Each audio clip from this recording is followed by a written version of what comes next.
Hare Krishna Krishna Krishna Hare Hare Ram, Hare Ram, Ram Ram Hare Hare. So nectar of devotion chapter 2, दूसरा अध्याय हम लोग चर्चा कर रहे थे। और इसमें साधन भक्ति, साधन भक्ति के बारे में चर्चा चल रही थी। दो प्रकार की साधन भक्ति होती है। वैदिक साधन भक्ति, रागानुगा साधन भक्ति। वैदिक साधन भक्ति का अर्थ होता है कि जबरदस्ती, थोड़ा फोर्स से, शास्त्रों के फोर्स से या गुरु के, वैष्णव के बल से भक्ति करना पड़ता है शुरू में।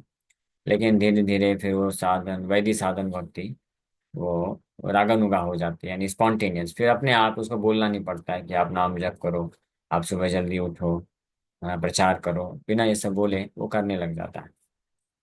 ये भागवत से हम लोग प्रमाण भी श्रवण किए। अब आगे बोल रहे हैं। Suppose one does not develop Krishna consciousness in this human form of life, he will be thrown into the cycle of birth and death, involving 84 lakhs species of life, and his spiritual identity will remain lost. One does not know whether he is going to be a plant or a beast or a bird or something like that, because there are so many species of life. The recommendation of Rupa Goswami for reviving our original Krishna consciousness is that somehow or other we should apply our minds to Krishna very seriously and thus also become fearless of death. After death, we do not know our destination because we are completely under the control of laws of nature. Only Krishna, the Supreme Personality of Godhead, is controller over the laws of nature. Therefore, if we take shelter of Krishna seriously, there will be no fear of being thrown back into the cycle of so many species of life. A sincere devotee will surely be transferred to the abode of Krishna as performed in Bhagavad Gita. So, ये ये जो वैदिक साधन भक्ति है, तो इसके लिए रिकमेंड भागवत में किया गया है कि अगर कोई व्यक्ति इच्छा रखता है या अपने आप को हर प्रकार के भय से मुक्त करना चाहता है, तो उसको भगवान कृष्ण मुकुंद के चरण कमलों का आश्रय लेना चाहिए। तो ये एक बल प्रदान करता है कि हाँ, बहुत भय है। हाँ, कोई मृत्यु के बाद हमें 84 लाख योनियों में भ्रमण करना पड़ेगा, कितना कष्ट होगा। तो इस भय के कारण व्यक्ति फिर सीरियस हो जाता है और वो फिर वैदिक साधन भक्ति को स्वीकार कर लेता है।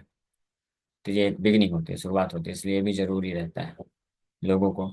इसीलिए जब शास्त्रों में या प्रवचनों में हम जो इस भौतिक संसार के दुख का वर्णन करते हैं कि आप इस प्रकार से नियम तोड़ेंगे, पाप करेंगे, तो ऐसे ऐसे आपको दुख झेलना पड़ेगा, तो वो भी एक्चुअली में शुद्ध कृष्ण कथा ही मानी जाती है। क्यों?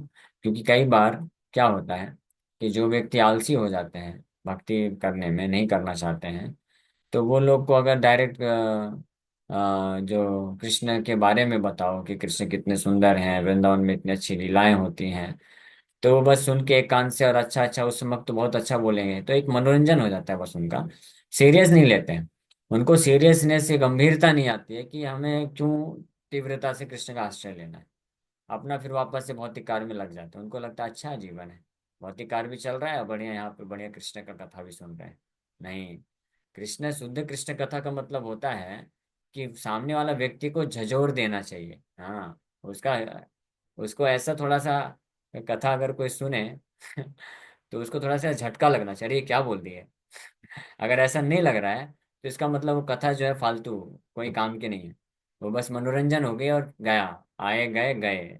लाखों की संख्या में लोग आए और सुने, प्रसाद खाए और वापस से चले गए अपने अपने काम धंधे में। तो क्या फायदा हुआ? अगर कृष्ण कथा का अर्थ होता है कि अगर कृष्ण कथा हुई और उसके बाद जा करके उसको कम से कम 3 दिन तक नींद नहीं आनी चाहिए कि अरे क्या कर रहा हूं मैं, पूरा जीवन ऐसे व्यर्थ चला जा रहा है, केवल इंद्रिय तृप्ति करने में लग रहा है, माया में जा रहा है, क्या पैसा पैसा मैं पागल होके रखा हूँ, कुछ भजन करना चाहिए, क्या करूँ क्या करूँ, ऐसे बेचैनी आनी चाहिए। हाँ, तो ये असली कृष्ण कथा होती है। जनरली लोग सोचते हैं कि चलो भाई सत्संग अटेंड करने चलते हैं। क्यों भाई? अरे जीवन में बड़ा दुख है, मन जो है अशांत हो गया है, बिजनेस में लॉस हो गया है, और पत्नी भी जो है डांट रही है, ये कर रही है, बच्चे भी परेशान कर रहे हैं, चलो थोड़ा कहीं पे सत्संग में चलते हैं, 2 4 10 दिन वहां से होके आते हैं। तो वो क्या सोचते हैं कि सत्संग जाएंगे, अच्छा अच्छा थोड़ा भजन कीर्तन होगा, और अच्छी अच्छी कथाएं सुनाई जाएंगी, कृष्ण कैसे माखन चोरी करते हैं, गोपियों के साथ नृत्य करते हैं, थोड़ा सा मन को अच्छा लगेगा, फिर वापस आकर के वही अपना कार्य चालू करना है। नहीं, कृष्ण कथा मतलब कि सांसारिक जीवन में जो दुख जो एंजाइटी है, उससे ज्यादा एंजाइटी उत्पन्न हो जाना चाहिए व्यक्ति के हृदय में, ये सोचते हुए कि मैं क्यों इस सांसारिक जीवन के मोह माया में फंसा हुआ हूँ, कब मैं निकलूंगा, कब मैं छोड़ूंगा, कब मैं मुक्त होऊंगा। तो जब ये आएगा तब वो बैठ के भजन करेगा, हरे कृष्ण कृष्ण कृष्ण हरे हरे, हरे राम राम राम हरे हरे। हाँ, तो उसको बोलते हैं कृष्ण कथा। ये है वैदिक भक्ति। साधन भक्ति की प्रारंभिक अवस्था में ये जरूरी है। इसलिए प्रभुपाद जी के जो लेक्चर्स हैं, तो आप देखिए ज्यादातर लेक्चर्स में प्रभुपाद जी यही वर्णन करते हैं। Don't live life life like cats and dogs, कुत्ते बिल्ली सुअर के जैसे जीवन यापन मत करो। केवल आहार निद्रा भय मैथुन के की तरह जीवन यापन मत करो। इसका क्या परिणाम है, ये सारी चीजें वर्णन करते हैं। लोग कितना मेहनत करते हैं, कितना दुख झेलते हैं, जन्म मृत्यु जरा व्याधि दुख दोषानुजन दर्शनम, आदि दैविक कलेश, आदि बहुत दैविक आध्यात्मिक कलेश, आदि भौतिक कलेश, ये सब वर्णन। और फिर आप शरीर नहीं, आप आत्मा है। ये जो है बहुत जरूरी है, फंडामेंटल नॉलेज उन लोगों के लिए जो अभी रागानुगा भक्ति के स्तर पे नहीं पहुंचे हैं, भाव भक्ति स्तर प्राप्त नहीं किए हैं। और इस संसार में 99.99999% लोग तो मेरे ख्याल से भाव भक्ति अभी तक नहीं प्राप्त किए, है ना? आप लोगों को क्या लगता है, ये संसार के ज्यादातर लोग कौन से भक्ति के कौन से स्तर पे हैं? प्रेमा भक्ति के स्तर पे या भाव भक्ति के स्तर पे है? बताइए, कितने लोगों को लगता है कि संसार के ज्यादातर लोग प्रेमा भक्ति के स्तर पे हैं, कि उनके सामने कृष्ण लीलाओं का वर्णन करना चाहिए, कृष्ण कैसे माखन चोरी करते हैं, कैसे गोपियों को छेड़ते हैं, ये सब लीला वर्णन करना चाहिए? बताइए, तो कितने लोग हैं? हाँ, प्रेमा भक्ति तो जरूर है, लेकिन कृष्ण के प्रति नहीं है, माया के प्रति। तो माया के प्रति वो जो प्रेमा भक्ति है उसको प्रेमा भक्ति नहीं बोलते हैं, काम भक्ति बोल सकते हैं, कामा भक्ति। तो उसको पहले तोड़ना है, उसको नष्ट करना है, और कृष्ण के प्रति आकर्षण लाना है। कि आकर्षण आसक्ति तो बाद में आएगी, पहले ये उनको समझाना है कि जीवन का लक्ष्य क्या है। आप समझो बात को कि आप मरने वाले हो, और मरने के पश्चात फिर कुत्ता बिल्ली सुअर बन के आना चाहते हो क्या? ये आपको चलेगा? तो ऐसे उनको झंझोर देना चाहिए, तब तो कुछ होगा ना। नहीं तो सब अपने आएंगे और सत्संग अटेंड करेंगे, पंजीरी बाट बटेगी, खाएंगे, चले जाएंगे चुपचाप। ऐसे ही होता है ना ज्यादातर सत्संग में। हाँ, सॉरी टू से, इस टॉपिक पे ज्यादा बोलो तो फिर बहुत लोग नाराज हो जाते हैं, वो भी अच्छी बात नहीं है। लेकिन ये फैक्ट है, आप देख लीजिए। हम तो सत्य बोलने में बिल्कुल चूकना नहीं चाहिए। ये फैक्ट है, पूरे भारतवर्ष में कितने जगह सत्संग नहीं हो रहा बताइए। हर गांव में, हर गली गली में सत्संग हो रहा है। आप अगर, आप लोग तो, मैं कई लोग को मालूम होगा, गांव गांव में ऐसे बाबा जी लोग हैं, साधु गुरु हैं, ढोंगी साधु गुरु जी लोग हैं, जो कि लोगों को दीक्षा देते हैं। हाँ, और दीक्षा के नाम पे क्या करते हैं, केवल पाप कार्य करवाते हैं। हाँ, आप सोच लीजिए, ये स्थिति चल रही है। तो कितना जरूरत है, शुद्ध वैष्णव जो जेन्युइन वैष्णव है, शुद्ध भक्ति का प्रचार करने वाले भक्तों की संख्या बहुत कम है। हमको जरूरत है कि हम लोग बिल्कुल सत्य बोल करके पर्दाफाश करना चाहिए। लोग भ्रमित हैं, लोग जो है माया को भक्ति समझ करके लगे हुए हैं, सोच रहे हैं कि हाँ हमारे गुरु जी तो हमको बोलते हैं आप नॉनवेज भी खाओ, जो करना है करो, हिंदी तिप्ती भी करो, और ये मंत्र जप करते रहो, हमारा उद्धार हो जाएगा। इस भ्रम में लोग जीते हैं। उनको पता होना चाहिए, उनको बताना चाहिए कि नहीं, ये भ्रम है, ये सही नहीं है। आप शास्त्रों की शिक्षा क्यों नहीं पढ़ते हो, शास्त्र क्यों नहीं पढ़ते हो, जानना क्यों नहीं चाहते हो, केवल कोई आके कुछ बोल दिया उसको स्वीकार कर लेते हो? What is this nonsense?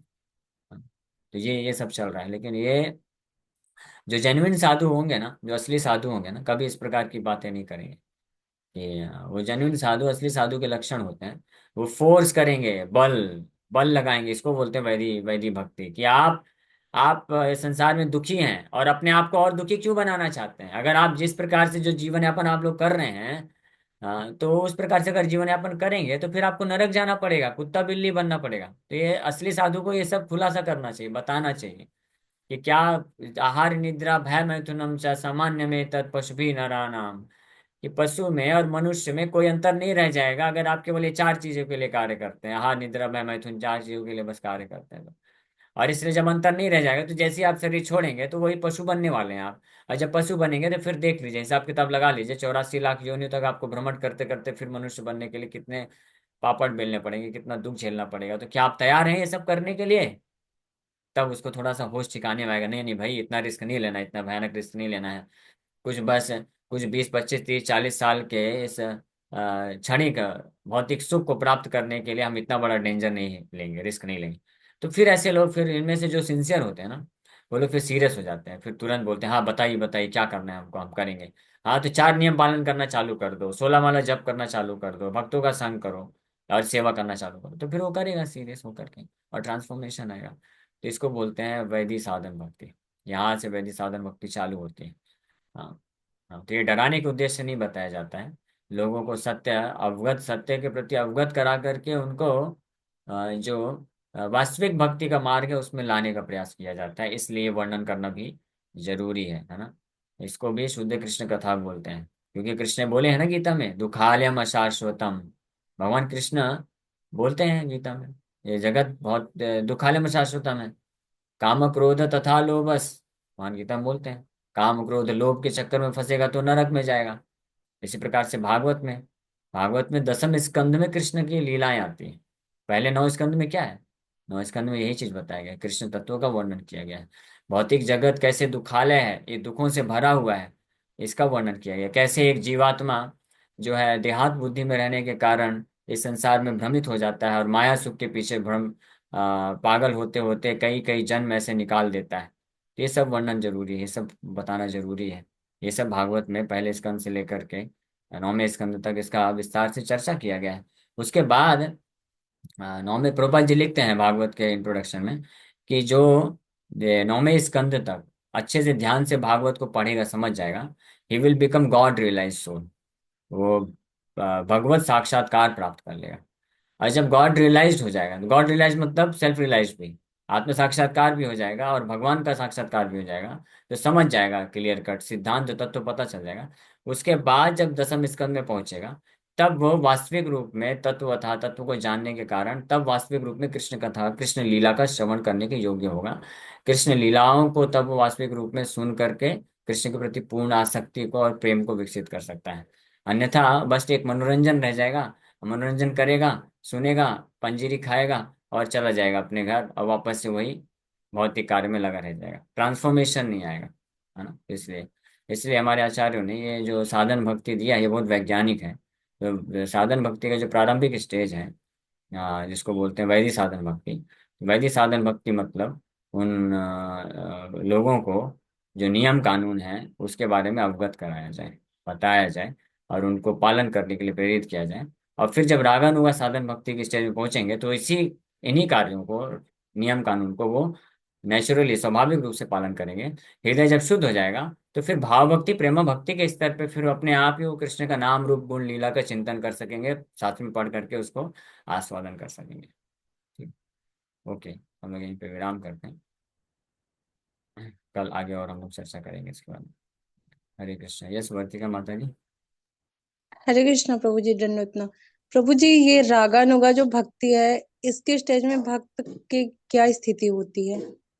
इसके स्टेज में जो भक्त होते हैं उनको फोर्स नहीं करना पड़ता, उनको बोलना नहीं पड़ता है कि आप 4 नियम पालन करो, 16 माला जप करो, या सुबह जल्दी उठो, मंगला आरती करना चाहिए, प्रचार करना चाहिए। जितने भी भक्ति के कार्य होते हैं, भगवान की जो सेवा होती है, वो अपने आप ही वो प्रेरित होकर के करते हैं। इसको बोलते हैं रागानुगा। राग मतलब अटैचमेंट, अनुगा मतलब उनको फॉलो करते हैं। तो रागात्मिका भक्त होते हैं, जो ब्रज के जो प्रेमा भक्ति भाव भक्ति के स्तर पे होते हैं वो रागात्मिका भक्त कहलाते हैं। तो उन भक्तों के जैसे उनसे ही प्रेरणा लेकर के स्वतः प्रेरित होकर के जो भक्त लोग करते हैं भक्ति के नियमों का पालन, उनको रागानुगा भक्त बोला जाता है। तो हमारे लिए रागात्मिका भक्त हैं हमारे गुरुदेव और प्रभुपाद जी। रागात्मिका भक्त हैं कि जो भगवान के प्रति प्रेम है, आसक्ति है। तो हम उनके नियमों को जब स्वतः अपने आप ही उनके पद चिन्हों में पालन करने के लिए प्रेरित हो जाते हैं, तो रागानुगा भक्ति की स्टेज आती है। लेकिन अगर हमको अभी फोर्स लगाना पड़ रहा है, यानी खुद के मन से या शास्त्रों से या किसी वरिष्ठ भक्त को, तो यानी हम अभी वैदिक भक्ति का पालन कर रहे हैं। तो वैदिक भक्ति करते करते धीरे धीरे रागानुगा भक्ति में आता है व्यक्ति।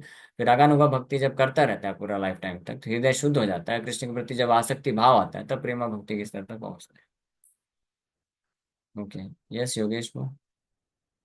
हरे कृष्ण प्रभु जी, दंडोत प्रणाम प्रभु जी। एक मेरे लाइफ के रिलेटेड एक इंसिडेंट है। थोड़ा सा 30 सेकंड ज्यादा लगेगा एक्चुअली, है ना। मेरी वाइफ का स्पाइन का इशू था, तो उनको है ना बहुत ज्यादा तकलीफ हो रही थी, तो डॉक्टर ने बोला कि आपको प्रोटीन के लिए नॉनवेज खाना पड़ेगा। और अनफॉर्चुनेटली वो उन्होंने उनकी मम्मी को बता दिया। तो वो हमको खाने के लिए, उनको खिलाने के लिए फोर्स कर रहे थे, तो हमने मना कर दिया। बोला शरीर भी छोड़ देंगे तो भी हम नहीं खाने देंगे, तो ऐसा हो गया। बट बाद में क्या हो गया, उनको मेडिकल से थोड़ा रिकवरी आ गया। और उनको बुरा लगा, उनकी मम्मी जी को, हमसे बात नहीं कर रहे थे। और कुछ दिन के बाद, कुछ महीने के बाद उन्होंने हमको बोला हरे कृष्णा कॉल करके। और थोड़ा मुझे गिल्टी फील हो गया, मतलब मैं थोड़ा सा हंस लिया। उनको वापस गुस्सा आ गया, तो वो है ना अभी जानना चाहते और आना चाहते, बट मैं हंस गया इसके लिए। वो मेरे से ओपनली बात नहीं करना थे, तो ऐसे ट्रांजेक्शन में कैसे उनको कन्विंस करना चाहिए? तो माता जी को बोलिए, मतलब आपकी पत्नी को बोलिए, माता जी को, कि वो उनसे बात करें प्रेम से, और उनको फिर प्रेरित करें, उनको जाके गीता दे दें, माला दे दें, तो जब करें। फिर धीरे धीरे आप भी, जब फोन में नहीं हो पाए तो पर्सनली मिलें, तो फिर इस बार प्रेम से आप उनको गिफ्ट लेके जाइए, भगवान का महाप्रसाद लेके जाइए, गीता लेके जाइए, प्रेरित करिए। तो क्योंकि ऑलरेडी वो कन्विंस हैं, उनको श्रद्धा उत्पन्न हो गई है, तो आप उनको देंगे तो पढ़ लेंगे, है ना। तो इस मौके पे जरूर प्रचार करना चाहिए। वो सुना ना आपने, जो लोहा जब गर्म रहता है तब लोहार जो है हथौड़ा मारता है तो फिर वो शेप बन जाता है। उसी प्रकार से जब ऐसे कुछ घटनाएं हो जाएं किसी के जीवन में कि उनको इमीडिएट श्रद्धा आ जाए, तो उस वक्त उनको बड़े प्रेम से उनको जा करके देना चाहिए माला जप करने के लिए गीता। तो वो लोग स्वीकार कर लेते हैं। कोरोना के टाइम पे इसलिए तो इतने सारे लोग कैसे जप करने लग गए, गीता पढ़ने लग गए, क्योंकि वो लोग एक्सपीरियंस कर रहे थे, रियलाइज कर रहे थे कि हाँ भगवान है। इसलिए अच्छी बात है। ओके। ओके ठीक है, ब्रो। हरे कृष्ण।